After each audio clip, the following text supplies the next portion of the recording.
Giza Geomatrix team, and very happy to be able to talk to them today and get some further background as well as the new developments that have happened since we last did our audio interview sometime last week, I think it was, right before Bill Brown's presentation that he did in Chicago.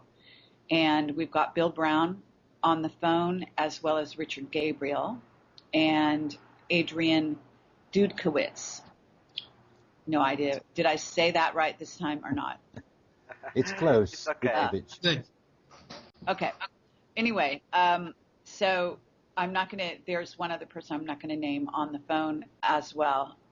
So to start off with, Richard Gabriel, can you start by talking about the background, the chronology of events that have happened up to now, so that people who aren't familiar with what's going on the Giza Plateau and with Giza Geomatrix, your team, will get filled in as far as all of that goes?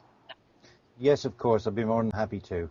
There's probably quite a few listening now who weren't aware of the first interview, so let's run through the sequence of events and what it's all about. I mean, everybody's had such a great interest in the Giza Plateau for so many years. The Hall of Records, the legendary Hall of Records, supposedly below ground, a repository of information left behind by an alleged previous civilization, and so on and so forth. This has been legitimized more and more in recent times as interest has grown seriously in this subject and aspects of it. And not least of all, if I pick up the story, our story, first of all, in the chronology with the work of Bill Brown, and his wife, Lucina Lobus Brown. Bill, through his own background and research, latched on to the fact that there was more to the story than what others had managed to find in the correlation between the star geometries and the layout of the pyramids, temples, and other sacred places on the ground across the planet, in particular at Giza. Cut a long story short, Bill did discover what we're calling, or have named, the Giza Geomatrix blueprint.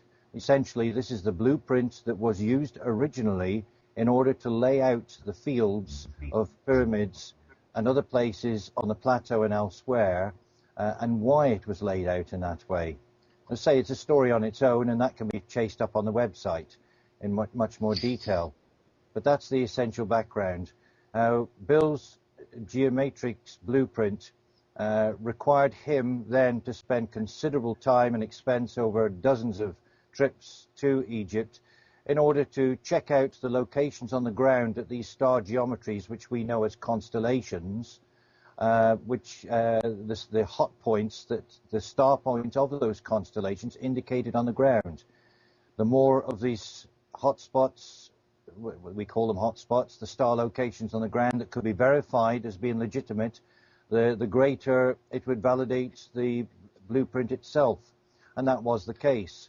So now we sort of put a hold on the story from that thread for a moment. I can bring in now where we come to the fore, Judith and myself. Our story took us to the Giza Plateau really as a sort of lifetime calling to some purpose, some intent on the plateau. We liken it to the analogy of the film's Close Encounters of the Third Kind with Richard Dreyfuss in the film, where he had this sort of pulling, this calling to the Table Mountain before the climax of the film, and he found that when he got there were hundreds of other people that had this strange calling to that place as well, to some sort of purpose. Well, you know, that's about as close as I can describe it. You know, that calling has been there for myself, for Judith, and it's been strengthened by out-of-body experiences within the Great Pyramid, below ground, and other lucid involvements. So we found when we crossed paths with Bill that several of the places that he was seeking to investigate in order to legitimize the geomatrix happened to be places where people had appeared to us, strangers, apparent strangers, and had inadvertently had led us or taken us and shown us below ground and other things in full view of tourists, police, barriers, and so forth. Regardless of those, we were taken below ground. and we were shown all these wonderful things, incredible things, as a part of our development process. Just so happens that those places where we were taken and shown happened to be the very hot spots, or some of them, that Bill was trying to validate. And in one of those in particular, and there was the one where the men died in the village, where there was an illegal dig took place. Now the hotspots led to, in Bill's case, to the purchase, or the almost purchase, of a property over a particular hotspot where we had actually stayed next door on our journey to help validate it. And that property purchase was proceeding. As a part of that property purchase, perfectly legitimately, perfectly legally, while Bill was seeking to check the place out, check the foundations out for further work and so on, he managed to get hold of some people locally who had the right equipment to do GPS scanning, and lo and behold, it showed up quite some interesting things below ground. In fact, it showed up tunnels, and showed up gold caches, and others. It showed signs of ancient advanced technology. Of course, that linked us straight back to the legends of the Hall of Records and so forth. Well, it happened that some of the evidence was stolen from Bill on a trip, and details of that particular hotspot were contained in the evidence that was stolen. And we found that before our next visit together out to Egypt, now working in conjunction with each other, at that hotspot, not only had there been an excavation taken place, but 6 men had lost their lives there under suspicious circumstances. We obviously put two and two together and figured that it was linked to whatever technology was below ground to be found. We know that afterwards there was a cover-up of the whole operation. In fact, there still is to this day. The full details of those deaths and the circumstances surrounding them have never been brought to light. We have pressed to try and get those details revealed. They haven't been forthcoming. And as far as we've been able to piece together, again, the story is on site, and others can go to the site and read the full details. But for the purposes of this sort of summarization, I'll just leave it at that. The fact is that there appeared to be a cover-up on that whole story. Anyway, the purchase of the property in the meantime for Bill was denied at the very 11th hour. Others became involved, it seems, in the background, and the deal was hiked out of his hands, literally as he was at the signing stage to take over the property. You know, he wanted it to live also, to be there at Giza. So we knew that there was likely to be the advanced technology below ground that, from the tunnels that we knew were there, had been hiked out of there.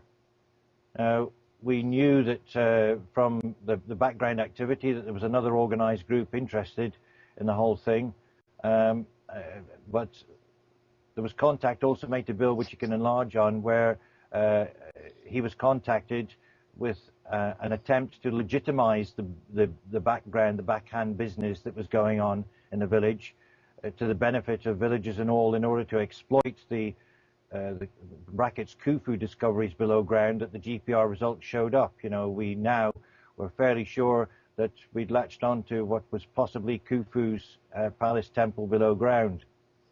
If I go down now, the chronology as I read it, we jump now to the 22nd, 24th April. There was a special interest group sent to Giza. We heard of information that a heat source had been detected high in the GP.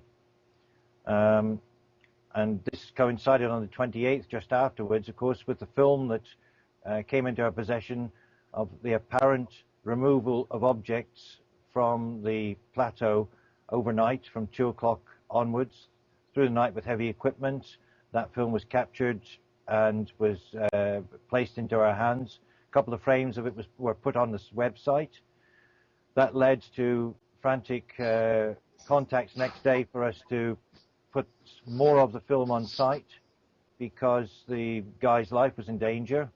We did that after the stills were made public. It was verified to us on the 29th that the whole operation wasn't a hoax and that there was now a major security problem which was connected to the threats made to the filmmaker. We'd obviously stepped on toes. We'd obviously stumbled across something that was far bigger than we realized. Making the film public obviously eased the situation.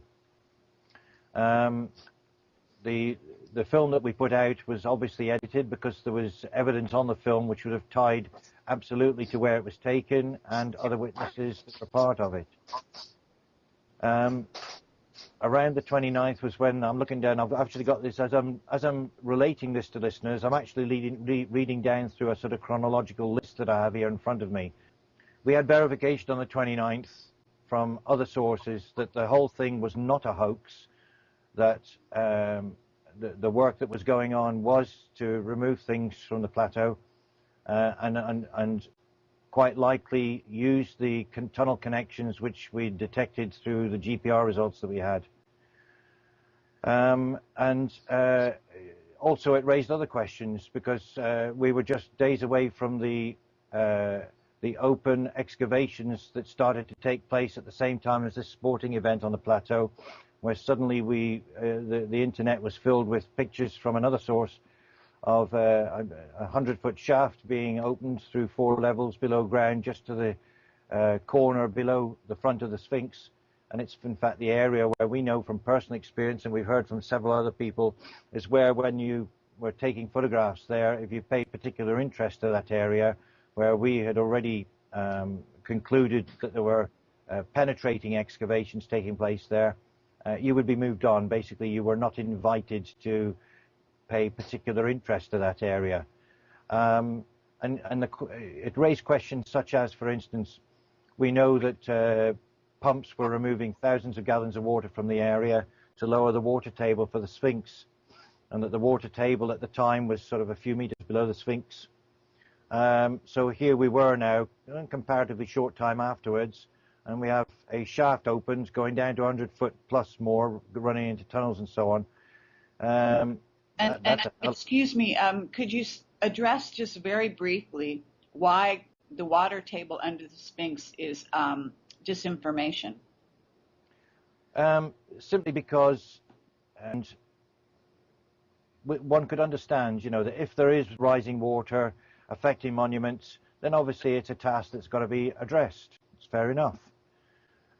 It does change matters slightly if it's fresh water, not saline. That isn't quite so damaging, perhaps. But that saline water, which was also reputed to be contaminated because of the incursion of water from ineffective sewers in the village. So all those factors were sort of background factors to the official reasoning for the water table to be lowered and the pumps to be installed. There was talk, which we've had verified to our own satisfaction, that there was a great deal of water in the area below ground at a deeper level anyway, and it had always been told to us by our sources, that the water was being pumped from a lake rather than from ground suction. But in any event, if one now turns that and links it to the shaft that's just been uncovered and is being investigated, which now from 1 or 2 sources on the web we're being told that those excavations were announced some time ago.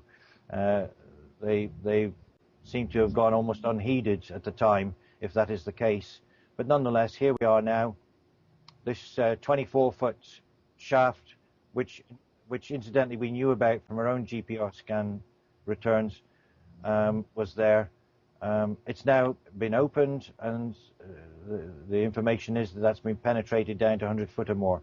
So you got to sort of do a reality check on this. You've got a water table at sort of 5 meters. Now we're 100 foot or more down below ground, and suddenly the water's disappeared, and people are down at that level, dry working and going deeper. And of course, we've got GPR scans showing the tunnels running everywhere. So it does raise questions, doesn't it? That's just a little bit of background I'm throwing in there on that. So if we move down on the chronology, we know around circa 29th there was the info released from, let's just put inverted commas, quiet sources of a high GP heat source monitored. And we have to link also this with the fact that at 10 o'clock following the night time of activity, there was what was taken to be an explosion thought to be underground in the same area where the removal activities were taking place overnight. But now, of course, we had something else that potentially that could link to, and that was this alleged heat source activity high in the pyramid beyond the King's Chamber. Let me interject here that this information came to Project Camelot from a quiet source who was in contact with a military individual who was relating information because he had heard our first interview with this team, the Giza Geomatrix team, and that they also spoke about an entity in that chamber. And they also talked about a couple of different things. One of the things being a shift in the axis of the Earth over a certain number of degrees, and that the chamber itself, even the governments were not able to get into that chamber. Isn't that right, Richard? Yes, indeed. I mean, Richard, yes, I want to say something. Carrie, the information that I have on that was based on what you had said about the possibility of a shift in the Earth's axis. That was part of the astrological research that I've been working to confirm that had happened in the past as well at Giza. And that information that I had received about last year, that the Earth was looking to do at least a 6.5 degree shift in order to bring the alignment of Giza back into alignment with the ecliptic plane. So that information matched information that we did have that you received from your source. Go ahead. Okay, but let me ask you here, because we are getting towards the end of the chronology anyway, so we could sort of verge a bit here. Whether or not there is evidence, though, of a shift thus far, if there really is evidence. I don't know if we have scientific evidence that such a shift has happened. I have asked some people that work specifically to look at the movement of celestial bodies placement before April 1st and after May 1st. And the word that we have is that there appears to be some kind of a change, but I don't have the physical evidence, but that's something that we will post with you and on our website, and I hope to have that within this week. But they have indicated that something did happen. Okay, that's very interesting. So we need to follow that up. All right. So Richard, if you want to continue, I do urge everyone to go to my blog on projectcamelotproductions.com and read the actual communiques from this secret source, because there's very excellent information in there, and it does validate also the information given by the Giza Geomatrix team here. Okay, go ahead, Richard. Okay, yes. Okay, I mean, I'm going to bring in something else slightly here, which has a direct bearing as well. It's a bit of a personal validation, because when Judith and I in previous years were in the pyramid, in the GP, doing our own thing, I had assisted by Judith, we worked together on this. I had a particularly powerful lucid experience in the King's Chamber. This is the day before we did the entombment experiment. And during that experience, I was given to see, understand about a chamber high in the pyramid, which I termed and wrote about at the time, immediately following, which I termed a containment chamber. That was the word that came to my mind that seemed to fit the description of it. And also a shaft which leads close from that deep down into the earth, into other chambers below ground, which both Judith and I have visited out of body as part of our sort of history of experiences. So when the information came from your sources, it sure as heck made us sit up, because we'd never heard from what we would class as a strong source ever before. Anybody else, actually referring to an upper chamber, another chamber of some description and to some special significance high in the pyramid. And of course, when we read that, we straight away thought, oh my God, look here for the first time. The other thing is, I would say, that has a bearing on this, where we talk about vibration and vibrational fields and so on. I mean, we do go along with that personally ourselves, because it has also been given to us to understand that, where it has been said in legend that only certain people will be able to enter or go beyond certain levels of vibration, we understand that those who may have been behind such technology, if such exists, then we are of a complete acceptance ourselves that not just us, but many other people, we believe, just like in the Close Encounters film. We think that's a sort of parody of what's happening now. We believe that there are many, many people who, through their line of incarnation, through their line of birth, through their development of DNA, through their vibrational signature as it is now, have a specific ability to be able to pass through certain areas that would be harmful to others. In fact, we know firsthand of this.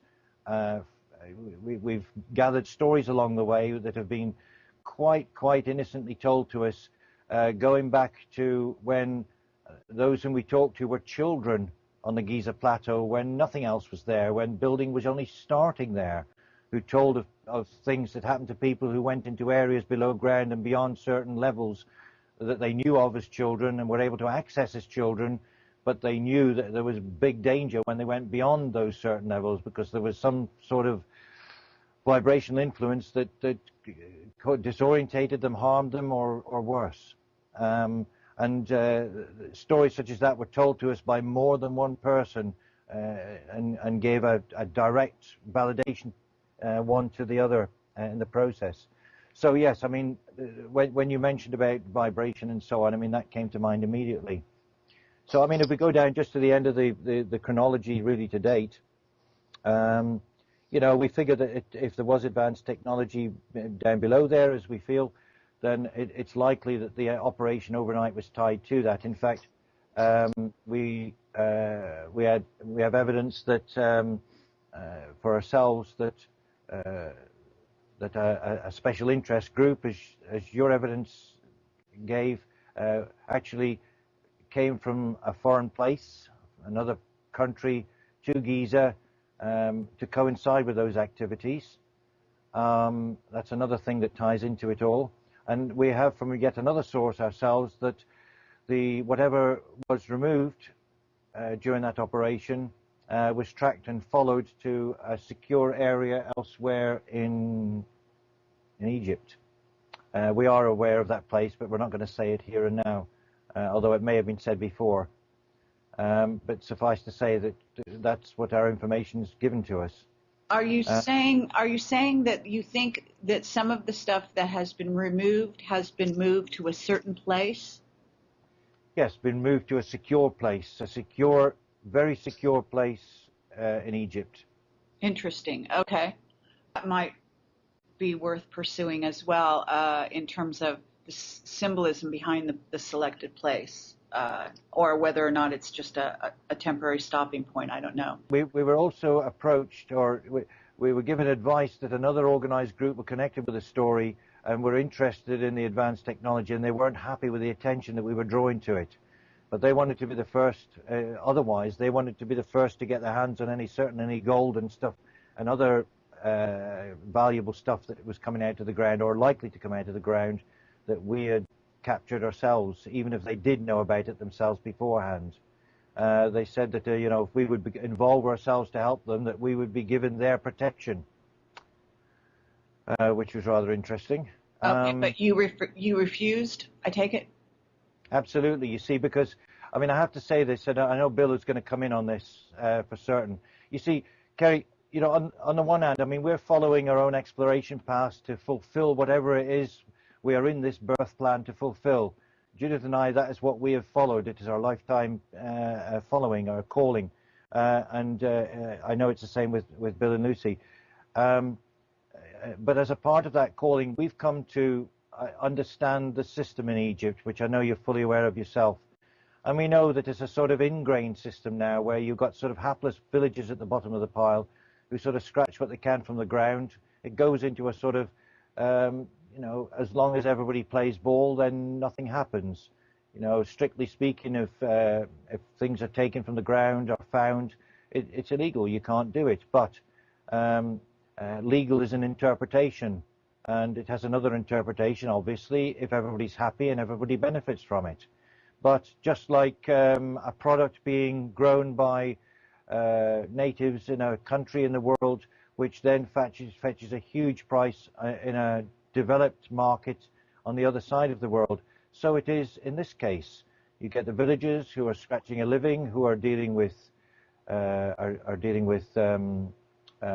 know, their infrastructure needing upgrading and so on, and they're scratching a living, hoping for better. And you know, we're on their side, and we would love to be able to somehow break the impasse so that there is some legitimacy brought to this, and at the same time, hopefully bringing out anything that is to be found below ground, be it ancient technology or other wonders and knowledgeable benefits. You know, we want everybody to benefit from it, and you know, if our heart's desire is found, it would be to see that happen. We know that there's plenty of people in the world who are interested in this. We had over 200,000 hits on the sites in a short time afterwards when all this was put out. You know, we're not there to stir things up. We're there, you know, we've splashed ourselves into the middle of it, right into the middle of it, and you know, we're looking to see good come out of it, not bad. Right. Okay. So from this point, why don't we go to Bill Brown and have him talk about what he mentioned, what he brought forth on his presentation a few days ago, last weekend, I guess it was. I'm not sure the exact date. I think it was May 9th. So we're several days beyond that. But Bill, can you reveal what it is that you revealed there and that hadn't already been talked about, and then where that leads? Okay, thank you. Yes, I did go on in public, make a public statement here in Chicago on May the 9th, in which we did show people that what we were discovering in Egypt was that there was definite evidence of a pre-dynastic Egypt that certainly goes back beyond the time frame associated with what Egyptologists talk about today. So we were able to kind of show that definitely more than one civilization existed prior to who we are now, and that we were, in fact, running across direct evidence, buried evidence, that was actually proving that that was very true. What has happened since that meeting is the fact that I was informed that more than 3 governments in the world were involved with this, not just Egypt, and that we were dealing with something much higher and more involved than we had anticipated just to be a black market situation. So what we were able to define was that this technology that we were looking at was in fact associated with what I like to call the halls of record, referred to by Edgar Casey, and that my wife Lucina Lovis had also indicated that information, that we would in fact find this discovery in a specific area, and it was in fact exactly why we were looking in the area that became the location of the illegal dig site in September.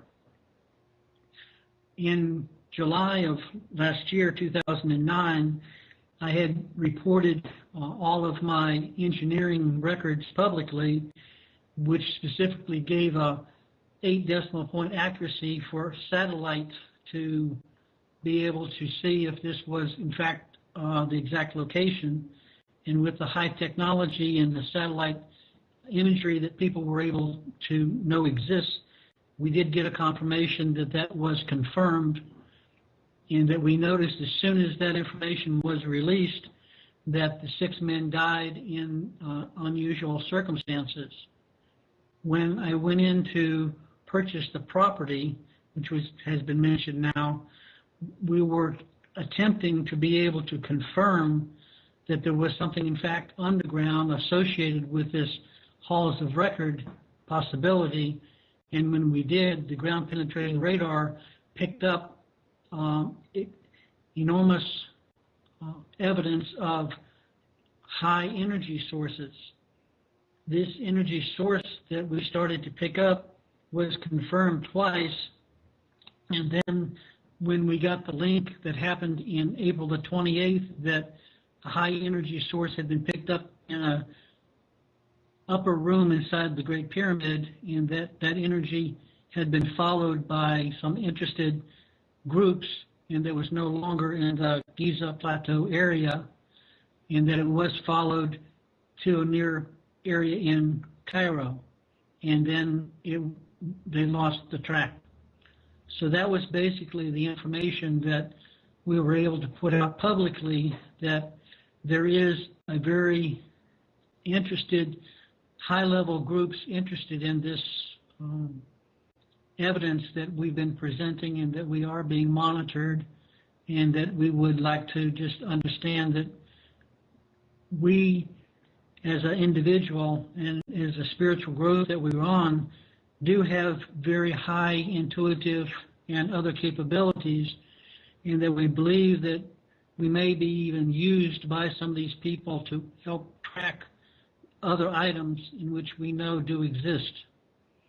So we're trying now to become aware of what this is all about, and basically to inform the people that there is in fact evidence now of this earlier times that we call of the Atlantean times, and we're trying to prove this physically today. Okay. Can you go into any more detail in terms of what it is you found?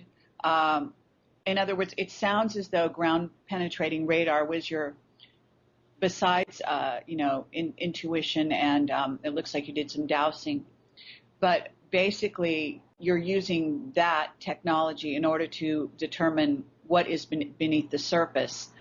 Do you have a background in archaeology, Bill, that you can talk about a little bit, or geology, or, in other words, what makes it so that you are able to use that technology and at the same time understand what you're seeing?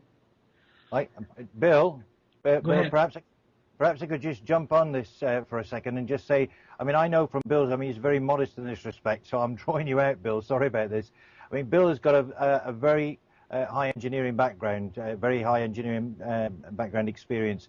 And, you can tidy this up, Bill, in a moment, but I know that that's what led really into his skill in that, led him into, through his interest in the Giza Plateau generally, to investigating the potential for a star pattern correlation to the ground.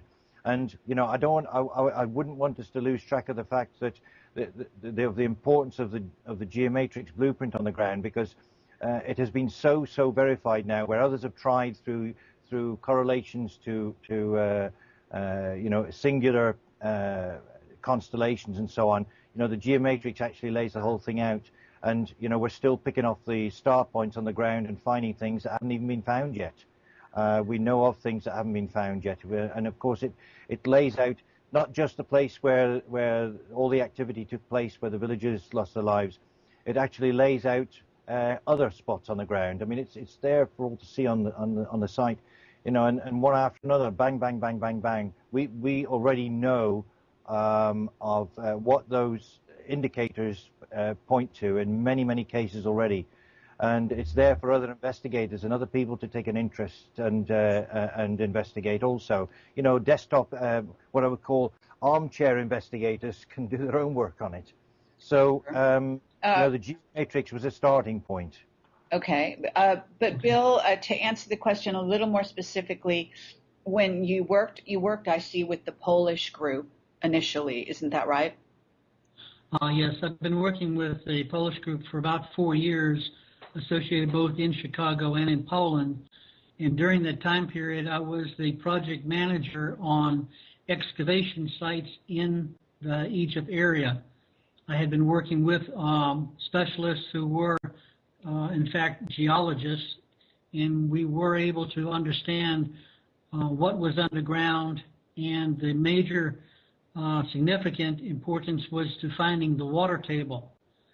With all of this background information that we were able to develop, I was able also to do that at Giza, and we were able to show that the groundwater at Giza that was being claimed by the current administration, we might say, is indicated that the water level under the pyramid, under the Sphinx, was only 5 meters, and that they've gone on record that there is no rooms underneath the Sphinx or even in the area, and that there is no Atlantean technology.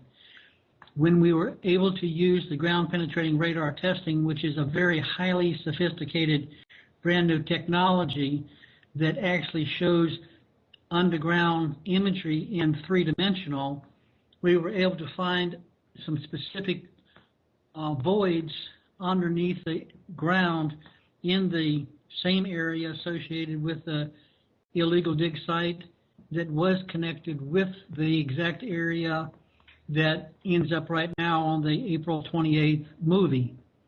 We were able to see that 20 meters underground that there was no water, that this type of technology verifies that even if there is water, it tells you it's water, how deep it is, and what's inside the water. We started finding huge underground rooms that were empty, and in one particular case, we found something of great importance in an empty room. That room was very big, and that energy seemed to be leaking from the corners of the rock cut, what we call tomb area, and that only one particular item was in the room itself, about the size of a executive briefcase. And with the technology that we were using, it was able to tell us exactly the type of material that was found, and specifically that it was a wooden box, and within the wooden box the elements of gold were picked up, and within that box was also a large, huge energy source emission. Because we were unable to... That's actually very stunning. In fact, I think that that's the most coherent statement that I've heard so far in terms of what you guys have discovered that is obviously something that the powers that be are aware of but don't want out there. The location of where we found it was adjacent to where the illegal dig took place in the village in September. So it's part of the Khufu temple complex underground? That's correct, according to all the information. And if you even look at Dr. Hawas's books, he has even drawn the entire Khufu Palace complex under that area location. And during my investigation over the last 5 months, I was actually taken underground in some of the tunnel networks that actually showed me that does exist. So okay, when we found... Okay, I'm sorry to interrupt you here, but I'm trying to make the correlations. What we have are statements that there is nothing under the Sphinx, but this area is some distance from the Sphinx. Are you saying that this area, using your ground penetrating radar, you were able to determine that this area extends to under the Sphinx? That's correct. In the ground penetrating radar, we were able to pick up a huge underground tunnel network that was confirmed. And based on the other information that's come out over the last 20 years, where other ground penetrating radar had confirmed in 1992 the location of another tunnel complex, underground tunnel in the same area, that those two tunnels actually do connect. And those tunnels were a part of the April 28th excavation that we now have a shaft 10 meters or 100 feet in the ground, whatever it is, so that all of it was totally connected by a system of tunnels, and that this does go into the temple complex. But how far is this this box or energy device that you discovered? How far from the area of, in other words, is that energy device right below where the 6 men were murdered, or is this?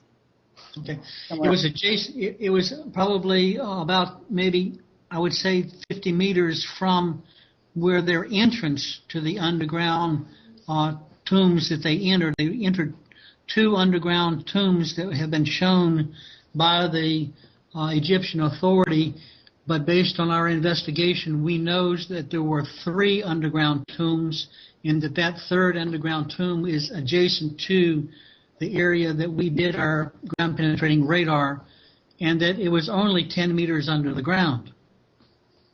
Okay, but I'm assuming you're linking the death of the 6 men with the discovery of this box.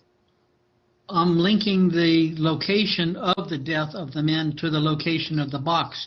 Whether it was because of the incident that did happen, we feel that they could be involved, but we can't say that they were directly linked. However, we do believe that they may have found this source and hidden it somewhere, and that it may have been the result of why they did disappear. It just leaves a whole bunch of questions. I mean, that's really where we're at. It leaves a lot of questions, that's all. That's fascinating. So where are you going with this now? I mean, have you told us everything that you told the people on May 9th, or was there more to this story? That's pretty much what we've told everybody publicly right now.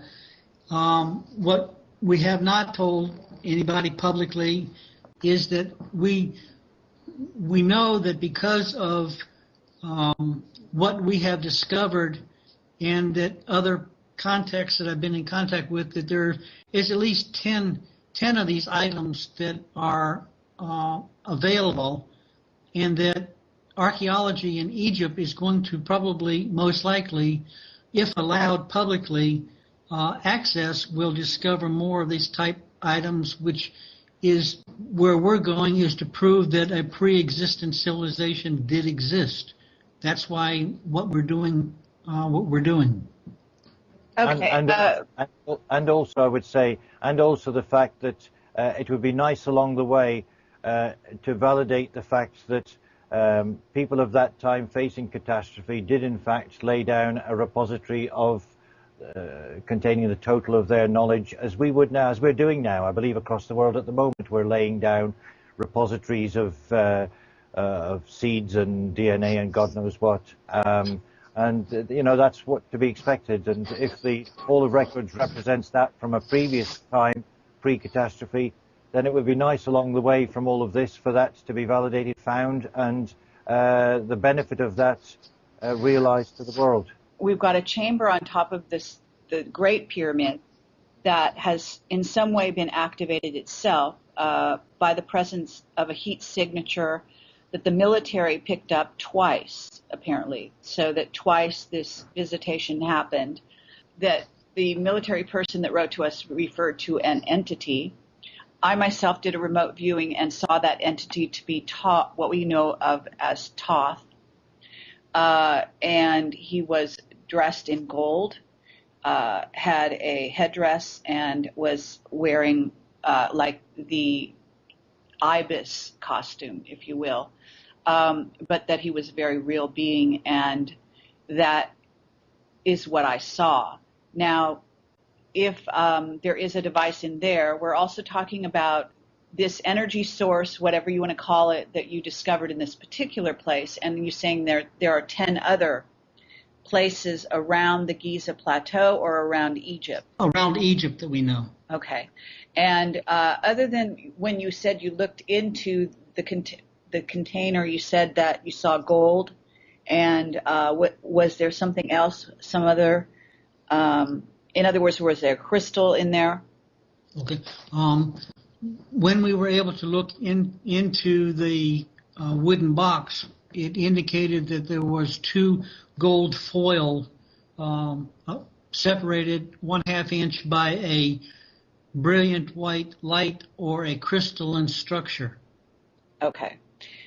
So, and that's quite possible. Crystals do contain knowledge. They are able to contain knowledge. I'm not sure that, I mean, certainly in present day, we're not that familiar with how to do that with crystals, but I do know that they are capable of holding great amounts of knowledge and information. So it's quite possible, as you say, that, as Richard is mentioning, that the Hall of Records may indeed be contained holographically within these crystals. Well, I would like to add one thing to that, that the gold foil appeared to have some kind of images written on it, and so we believe that this may be the type of tablet or written information that needs to be accessed. And we think that because of its location, and specifically its association to what Edgar Casey had indicated, in that we would find it there, and that it has been confirmed to be within the Pharaoh Khufu palace at the level of the Nile instead of up on top of the Great Pyramid rock cut area, that this could possibly be the repository that everyone is looking for, and that we may have come across at least the first evidence of it. Okay, but this also goes over to the paws of the Sphinx, because we have this new dig that has been established right in that area, haven't we? That's correct, and according to the information that we have, that about 10 meters down, we believe that the area had been flooded by the Nile during the long period of time, and that there's about 10 meters of sand covering the first or the lid or the top of a temple complex, and that temple complex is about 10 meters high, and that below that is another complex about 10 meters. And this information is what we're actually working to recover right now. And of course, this is the evidence that has been associated with something called the labyrinth, which we believe is completely all over Egypt in many places. Right. Very interesting. Okay. So go ahead, Richard. You have something to say? Yeah, thank you. I just throw in a little aside, if I may. When you mentioned crystal and crystal stone a moment ago, I would say to you in first person singular with regards to our own experience, we would say that we know of Tuaoi stone that is in one of the chambers that we've been to and been in below ground at the GP itself. As I say, I'm saying that singular to ourselves, but I'm just throwing that in. That's what we've seen there, and has a part in the purpose of energy manipulation in this whole thing. Okay. Also, Richard, one thing else I'd like to mention was the fact that in the area where we did find this GPR item, that in the exact same area a large shaft had been dug and that had been entered about 7 meters down, and that they had encountered a very large stone room but was afraid to go in, and that they covered the shaft back up. When we were doing the ground penetrating radar in that area, that we were aware that someone had already dug a large shaft about 8 meters underground, and that they had encountered a very large stone wall that seemed to be not a good sign for them, and they covered the shaft back up. When we went into the same area where they had dug the shaft, our computers were unable to pick up any readings, and that they were in fact shut down or shut off, which had happened to us on other dig sites or other excavation GPR encounters. that we had found that there was a high, enormous energy source that did shut down the computers, and we found out that in those particular cases, even the men that were doing the ground penetrating radar were sick for about 2 weeks afterwards. Oh, wow. So we decided that we didn't want to become a statistics in that way, and we just left the little black on the screen and went away. Are you saying, I mean, I'm a little confused in that they encountered a wall, but are you saying that behind the wall was this device that you had also located in the box? There were two rooms. The first room that we encountered the box in, we were able to get the transmission. Oh. However, when, about maybe 15 or 20 meters away from that, we were into another area. We had to move our equipment because our equipment would only pick up a 20 square meter area. And we went into the next area where this other energy source that was shutting down the machinery, we were unable to define what was there. However, the other GPR had indicated that there was a room there, but we were unable to see what was in the room. Okay, very, very interesting. Okay, have you since, for example, tried to remote view that? Yes, we have people that have done that, and they have indicated an entrance doorway that went straight into the underground complex of the Great Pyramid. But that the entrance was blocked. Pardon? And now we're back again to vibrational shields. Okay. Let's talk a little bit about that, because my source that was writing to us was referring to that as well. Indeed. I mean, it takes us back. I mean, it's something that I've believed right from the start. It ties into this entombment thing, you know, being able to set the whole pyramid off. I mean, it's documented without necessarily going over it again. That you know, that has been achieved already. We've got validation for that the effect is legitimate. That the GP can be affected, sound affected, to act in a certain way, creating harmonic vibrations which exponentially increase as they continue. And this whole thing about vibration leads us to the underground areas, and the legend, as it would have it, that only those who are able to can go beyond certain areas without becoming ill, because at a molecular vibrational level they can't sustain the energy that has been generated or implanted or imbued in that area. We noticed that in the HC2, in the so-called Cave of the Birds, you know, and we put that out in our writings that, you know, we as a genuine warning, you know, that if those go in there who aren't supposed to be there, who aren't meant to be there, then they do risk self-harm. Right, I understand. There is also the digging where they said that they were stopping digging because, and this wasn't this close to the Sphinx, because of the same problem. Yeah, I'd like to say one thing on that. That's correct, that they are digging. It's about 100 feet, or maybe 10 meters in front of, due east of the Sphinx. When I went down into a couple of these areas underground, I experienced very difficult chest pains in which I thought I was having a heart attack. And I am sensitive to some energies, and that I could not be in that area for a very long time. And we think that this is the type of high advanced technology that is shielding these areas and protecting these areas from people who are not, I guess, according to legend, are not permitted to enter, and that it will take a much higher level vibration to enter these. And I think this is a safeguard, and I think it's simply why they had to stop, because they simply couldn't go any further. And that they are looking for people like Richard and yourself and me, possibly, that may have the ability to be able to sustain or walk through that type of an energy shield.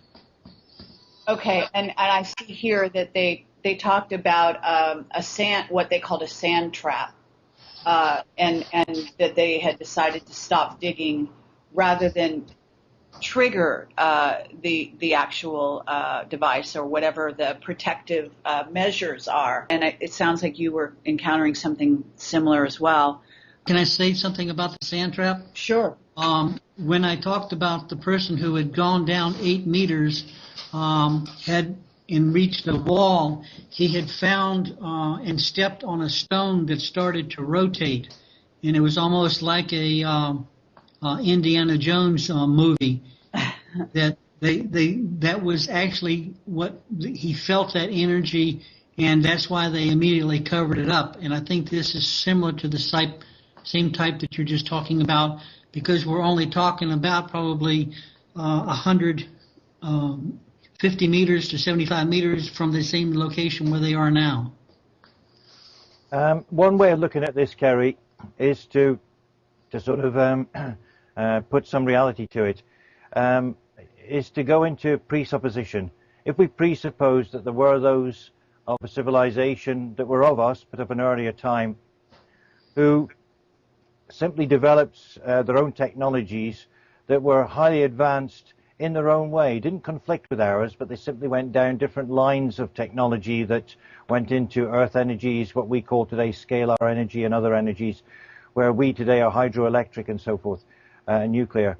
Those people who were able to manipulate those energies at that time, or the scientists of their day, shall we say, and they were able to operate and function on levels which we now are finally breaking out of the nonsense that we're talking sort of mumbo jumbo of the hereafter and all the rest of it. That now people at least are starting to accept an understanding of dimensions beyond quantum, other levels, dimensions of existence. And these people back then understood all this. They worked with all this. This is the presupposition. Sure. And if so, when they laid down their repository, don't you think for one moment with such understandings that they didn't roll the probabilities forward and understand what may or may not happen in the future when this technology might be useful to us in the current cosmic climate? And that in that knowledge, they would have built in safeguards so that those of let's say it as it is, of a lower vibration, even if they managed to access, couldn't get in.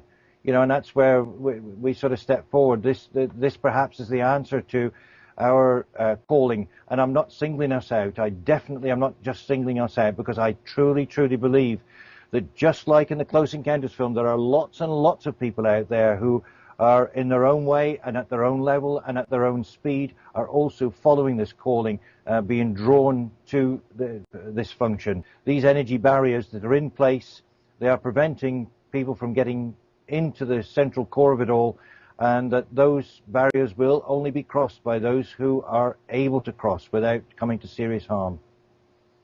Okay, yes, and I understand what you're saying, and this has been true of the excavations at Egypt for as long as we can remember and have heard about, certainly in the lore as well. What I want to talk about a little bit here now is actually the notion behind what you guys are calling the Giza Geomatrix and the use of it, in other words, as part of a way to activate what you consider to be a protective device for the planet going through this time in this part of space at this time. So who among you wants to talk about that? Do you want me to give you a lead into this, Bill? Well, go ahead and start. Okie dokie. Well, okay then. We'll pick up where we left off. We know the Geomatrix blueprint does show how everything was laid out. We also know from studies that have been done over decades that the important sites in Egypt and in other countries all can be traced out to show a geometric grid pattern, very precise geometric grid pattern around and across the earth. We also know that it has been recorded at those places that there are very high ley energies, energies of the Earth. If we regard the external energies being the gravitational energy fields that are swirling around and outside, I suppose you would refer to the ley energies as being those evident within the Earth and through the Earth. And these points, these nodes, are all marked around the Earth by standing stones, by pyramids. In other countries, the whole Earth is covered by them. And legend would have it, of course, that these nodes, as a part of the Geomatrix plan, were determined and laid out so that if activated, in other words, if an energy boost could be given to these sites, then it would have an external effect upon the vibrational balances of the energies of the Earth. And this really is the crux of it, because our understanding is that if such a thing exists as we believe it does, then here we are facing perhaps troubled cosmic times that are reflected in all the planets of our solar system, not just the Earth, and with more to come, that perhaps it was understood and meant to be by those people who perhaps didn't get it quite right in their time, that they left it for us to try and pick up the threads and get it right this time, beyond all the politics which occurred then and are occurring now, and for the good of everyone, including those who would have it for themselves. I have to say that this technology, if so, is used as it was meant to be used in order to be activated and help balance the energies of the Earth, so that the Earth is in its pristine state, if you like, energetically, to withstand solar bursts and so on, emissions and so on, that are likely, according to the 24th solar cycle, that are going to be produced to hit us as we go through the December 2012 period, where we pass through the plane of the ecliptic of the Milky Way and line up with the dark rift and form a solar cross in the alignment of our own system in opposition to the plane of the ecliptic of the Milky Way. There's a whole lot of influence. That's not to mention, of course, the brown dwarf that's heading in, nor the other star that's been identified that suddenly popped into view, which Bill will elaborate on in a moment. There's a whole lot of things that are going on cosmically that are not mumbo-jumbo. They're scientific fact, absolute scientific fact, which nobody can run away from. And they are conjuncting in December 2012. Fact. Forget the mumbo-jumbo. It's there for anybody to check themselves if they want to get out of their armchairs and do it. And what we're saying is, and what we believe is, that the energies which can be activated by whatever has been left behind by our ancestors, then they will help to balance the planet and help us through those potentially troubled times. Okay, thank you, Richard. And to answer specifically about the importance of the Geomatrix blueprint is to show that there was a specific pattern used and left behind, if we could remember, and astrology was always the ancient science of the cosmos. What I was able to do was to decode that pattern on the ground in order to locate and find some of these entrances that would lead us to areas of our ancient past in which they are records that indicate that they would leave behind information to help us to move forward in both our physical and spiritual realities.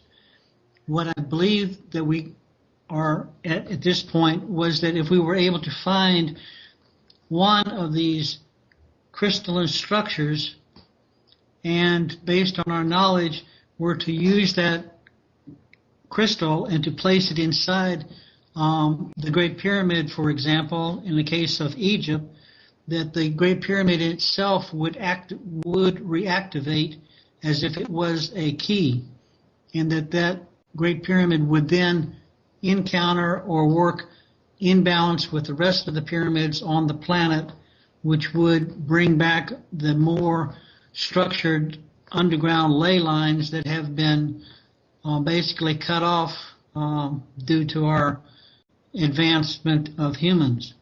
I believe what has happened at the Giza Plateau is that this grid system is underground and that it does emit from the center of the Great Pyramid, and that where these grids cross is, I like to call it the name, a node point or a stargate that allows us to access some form of knowledge about who we are, why we're here, and where we can go, and to remind us of the great potential that we once had but have lost.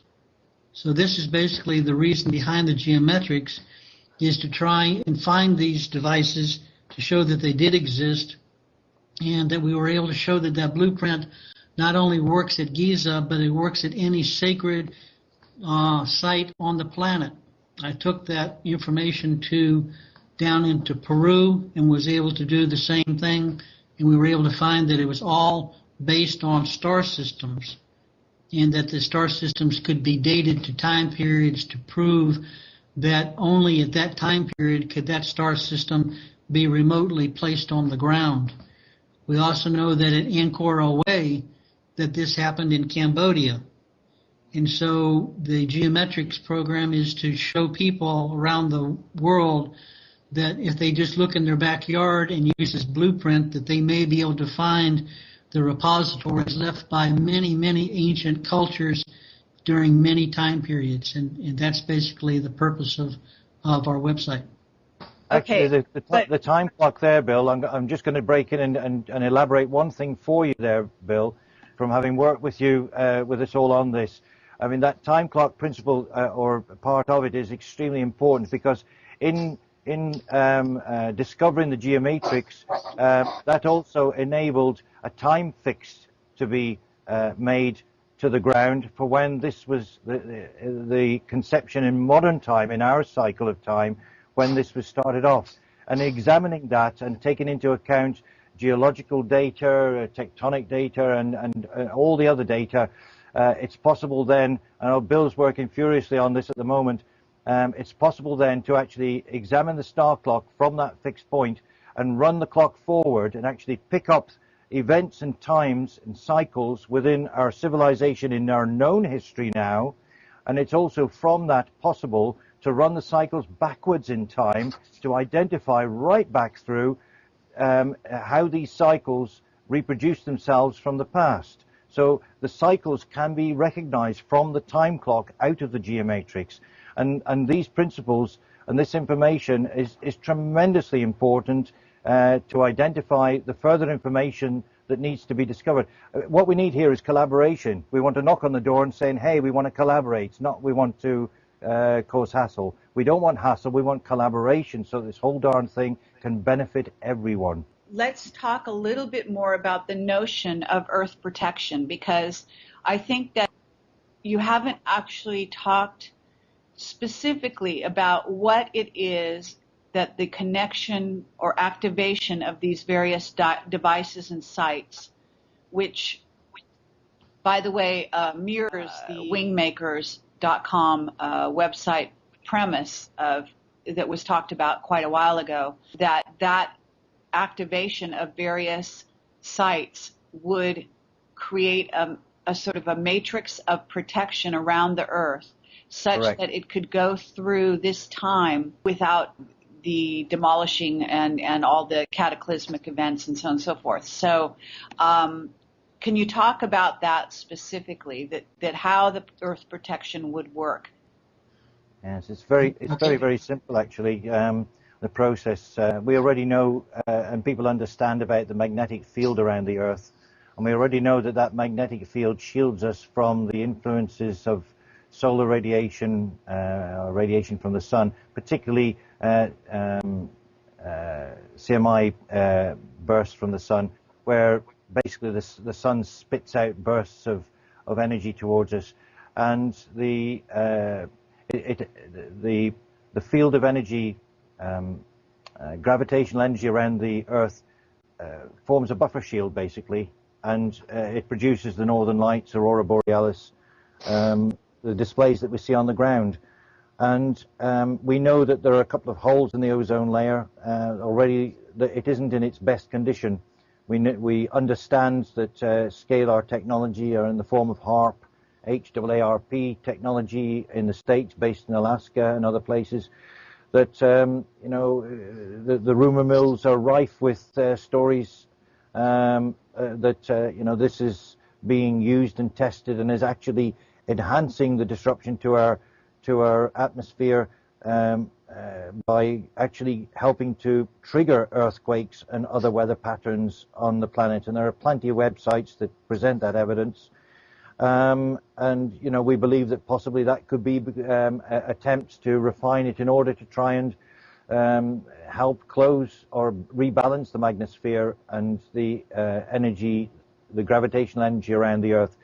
If the pyramids and the pattern around the Earth can be activated, can be triggered from its central point at the GP, then our belief is that the energies that are produced from that at an unseen level, at a gravitational level surrounding the planet, will actually help to basically balance the pathways of energy, the pathways of gravitational energy around the planet, reaching right on up to our outermost shell of protection against such outbursts from the sun in particular. And I mean, that's it in a nutshell, although I would hope Bill could enlarge on it a bit.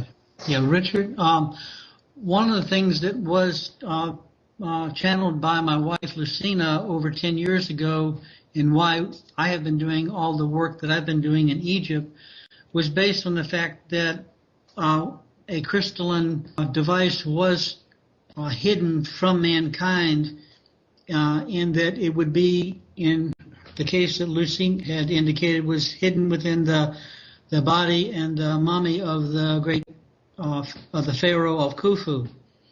And they indicated, according to that information, that if that crystalline structure was placed within the Great Pyramid, that the Great Pyramid would in itself be the trigger that would connect to all known and unknown pyramids on the planet, and that would connect the grid system and create the electromagnetic canopy that was at one time surrounding our planet. And so what we believe that can happen is that if the Great Pyramid can be activated, that it can be the initiator and do this connection, and that canopy will be reinstalled around the planet, and that's what the shielding is, simply for our planet Earth. But I believe that it goes and extends beyond just the planet Earth, that it's more on a cosmic level, and that it protects and works with the entire cosmos, and that the cosmos energy is the energy that supplements protecting the entire solar system and other planets. That's a bit better, a little more information in terms of the possibilities there. Okay, well, I think that covers, at least at first glance, all the problems, all the things that have been going on the Giza Plateau, some of the things you're finding, some of the import and where it could lead. Coming from Project Camelot, I have to say, in terms of the protection for the Earth, I'm thinking that there might be an added layer to that has to do with invading ET races, that protection was initially intended for as well, and that some of those invading races wanted that grid system and the protective device to be lowered, and that's part of the reason that we're in the state we're in now, so that they could gain access to this dimension and to the Earth at this level, and that if the protection were to be raised again, they wouldn't have access. So in other words, it would close off some of the stargates that are currently open and allowing access by certain negative, perhaps, service to self ETs. So that's what's coming to me at the moment. I'm also curious whether or not you've done any work out at Saqqara, and whether you're aware of anything specific to Saqqara. Yes, I'm working quietly with some people in that area. It's just brand new. In the capacity that I've been working with the Polish Foundation, we are looking at Saqqara and also looking at Memphis area and the Hawara connectors. So I have been to Egypt 30 times in 5 years, and hoping to be able to go back in almost monthly and to work with these people. And the purpose of why we're trying to show what we are doing on our website is to show that there are many sites within Egypt. And of course, the Saqqara one is the one closest to us that we have worked. I have done investigations between the actual Great Pyramid and Saqqara in the region of the sand dune areas, and that's one of the reasons why the star mapping geometrics blueprint has worked.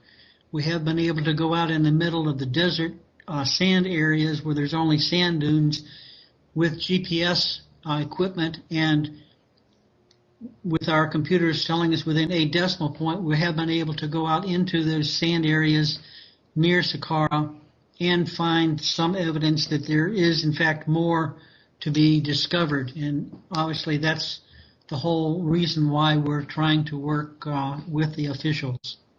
So Saqqara is very important to us, especially because it carries an earlier record, we believe, of Giza.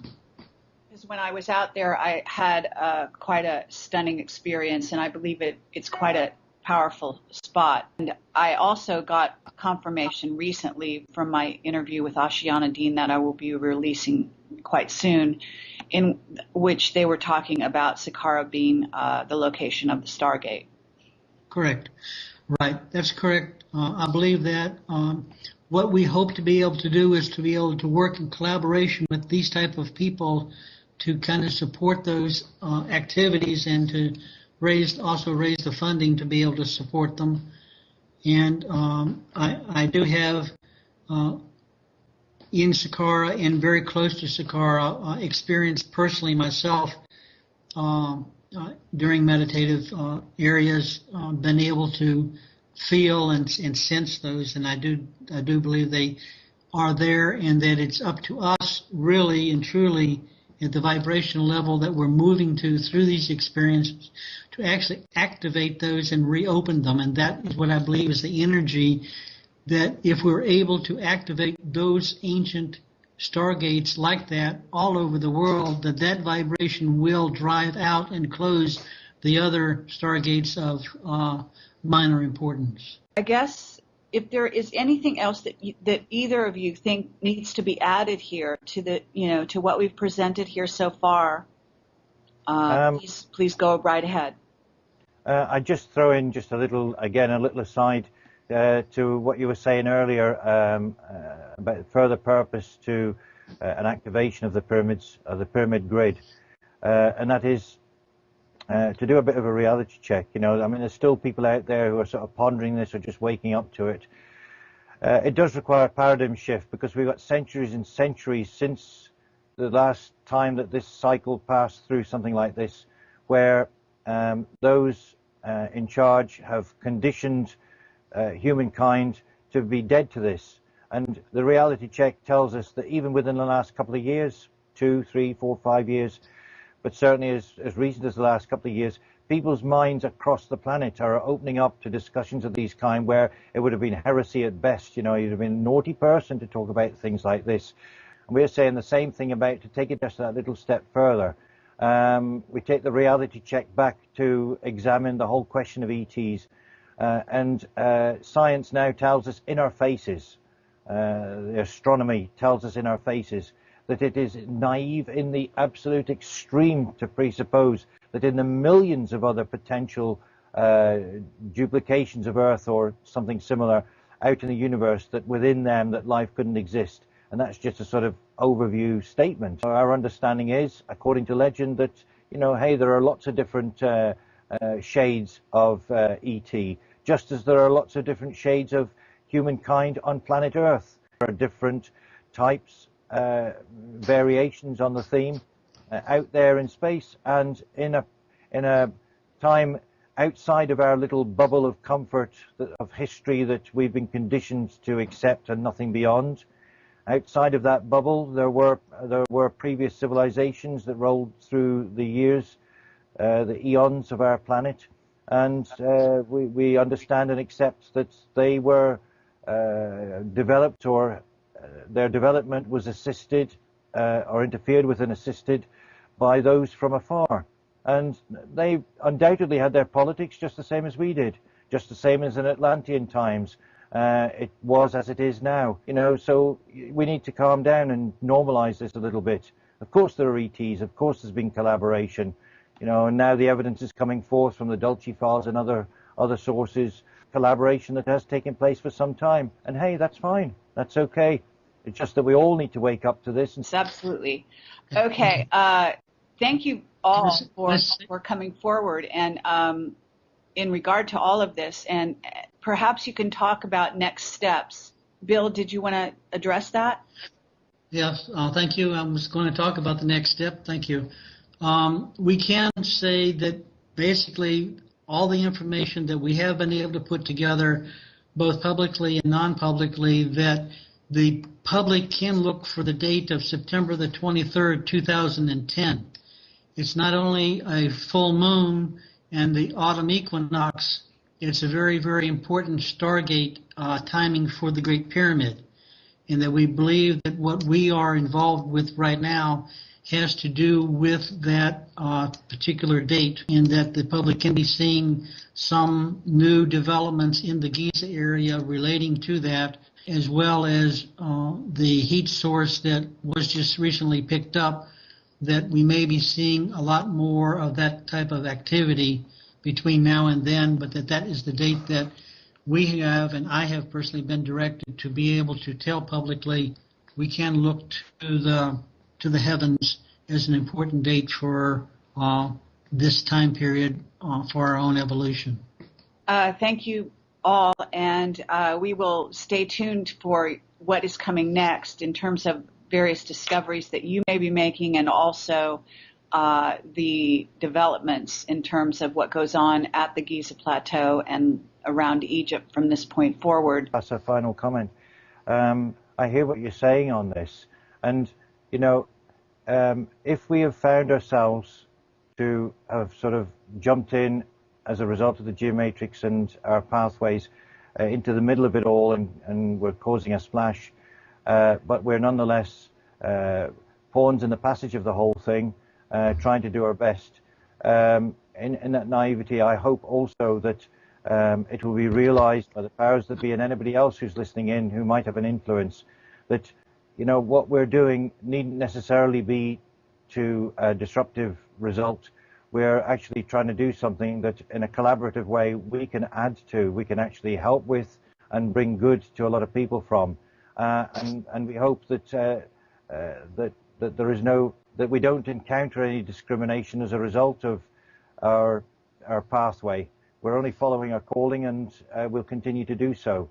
And we hope to God that we get help. We need monetary help. We need spiritual help, and the thoughts and wishes of everybody to speed us along on their behalf.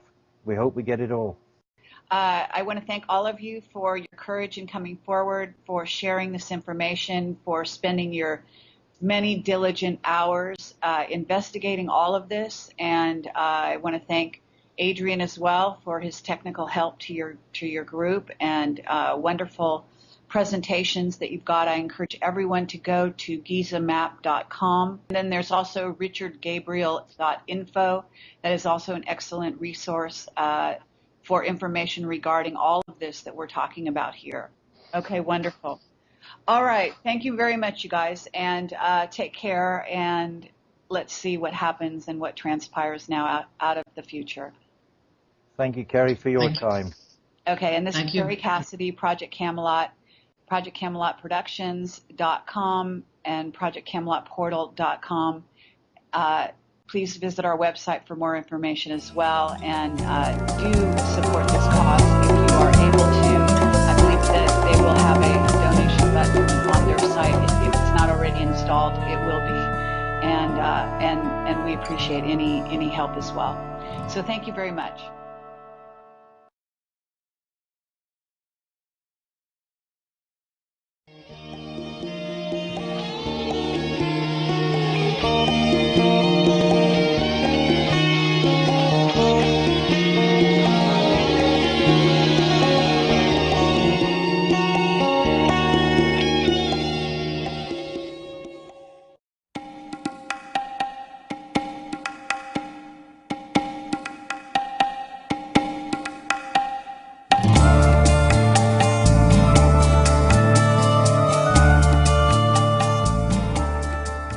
Cassidy from Project Camelot, and I am here with the Giza Geomatrix team, and very happy to be able to talk to them today and get some further background as well as the new developments that have happened since we last did our audio interview sometime last week, I think it was, right before Bill Brown's presentation that he did in Chicago.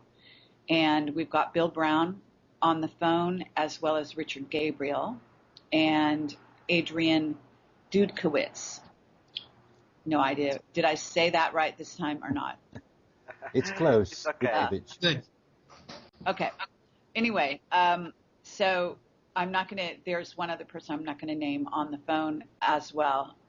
So to start off with, Richard Gabriel, can you start by talking about the background, the chronology of events that have happened up to now, so that people who aren't familiar with what's going on the Giza Plateau and with Giza Geomatrix, your team, will get filled in as far as all of that goes?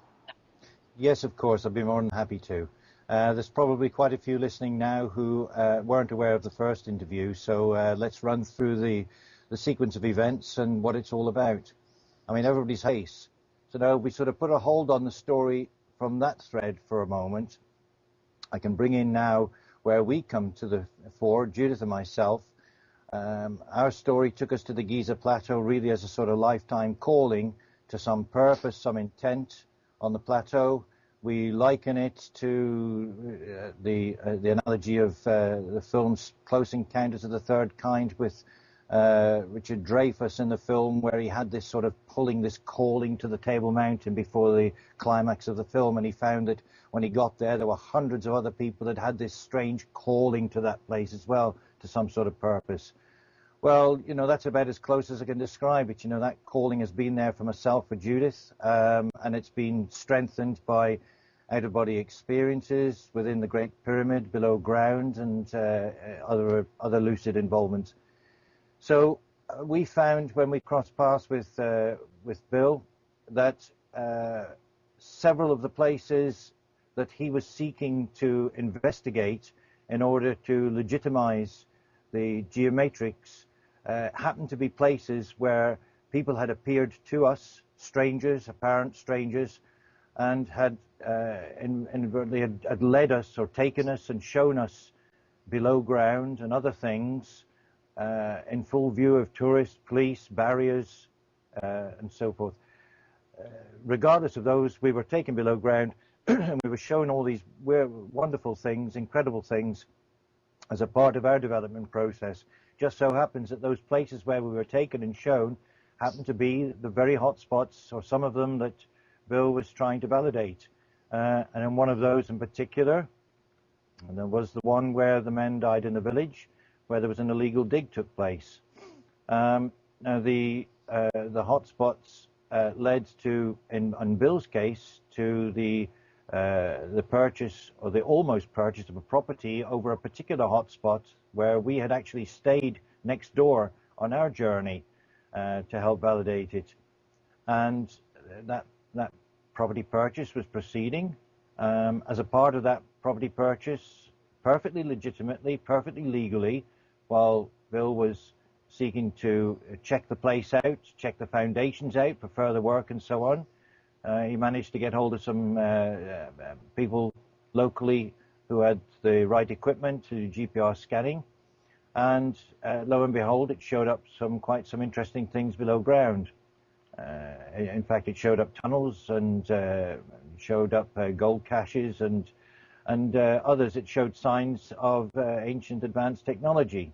Of course, that linked us straight back to the legends of the Hall of Records and so forth. Well, it happened that some of the evidence was stolen from Bill on a trip, and details of that particular hotspot were contained in the evidence that was stolen. And we found that before our next visit together out to Egypt, now working in conjunction with each other, at that hotspot, not only had there been an excavation taken place, but 6 men had lost their lives there under suspicious circumstances. We obviously put two and two together and figured that it was linked to whatever technology was below ground to be found. We know that afterwards there was a cover-up of the whole operation. In fact, there still is to this day. The full details of those deaths and the circumstances surrounding them have never been brought to light. We have pressed to try and get those results. That it's such a great interest in the Giza Plateau for so many years. The Hall of Records, the legendary Hall of Records, supposedly below ground, a repository of information left behind by an alleged previous civilization, and so on and so forth. This has been legitimized more and more in recent times as interest has grown seriously in this subject and aspects of it. And not least of all, if I pick up the story, our story, first of all, in the chronology with the work of Bill Brown, and his wife, Lucina Lobus Brown. Bill, through his own background and research, latched on to the fact that there was more to the story than what others had managed to find in the correlation between the star geometries and the layout of the pyramids, temples, and other sacred places on the ground across the planet, in particular at Giza. Cut a long story short, Bill did discover what we are calling, or have named, the Giza Geomatrix blueprint. Essentially, this is the blueprint that was used originally in order to lay out the fields of pyramids and other places on the plateau and elsewhere, and why it was laid out in that way. Let's say it's a story on its own, and that can be chased up on the website in much more detail. But that's the essential background. Bill's Geomatrix blueprint required him then to spend considerable time and expense over dozens of trips to Egypt in order to check out the locations on the ground at these star geometries, which we know as constellations, the hot points, that the star point of those constellations indicated on the ground. The more of these hotspots, we call them hotspots, the star locations on the ground that could be verified as being legitimate, the greater it would validate the blueprint itself. And that was the case. Those details revealed, they haven't been forthcoming. And as far as we've been able to piece together, again, the story is on site, and others can go to the site and read the full details. But for the purposes of this sort of summarization, I'll just leave it at that. The fact is that there appeared to be a cover-up on that whole story. Anyway, the purchase of the property in the meantime for Bill was denied at the very 11th hour. Others became involved, it seems, in the background, and the deal was hiked out of his hands, literally as he was at the signing stage to take over the property. You know, he wanted it to live also, to be there at Giza. So we knew that there was likely to be the advanced technology below ground, that from the tunnels that we knew were there had been hiked out of there. We knew that from the background activity that there was another organized group interested in the whole thing, but there was contact also made to Bill, which you can enlarge on, where he was contacted with an attempt to legitimize the background, the backhand business that was going on in the village to the benefit of villagers and all, in order to exploit the brackets Khufu discoveries below ground that the GPR results showed up. You know, we now were fairly sure that we'd latched on to what was possibly Khufu's palace temple below ground. if I go down now, the chronology as I read it, we jump now to the 22nd, 24th April. There was a special interest group sent to Giza. We heard of information that a heat source had been detected high in the GP.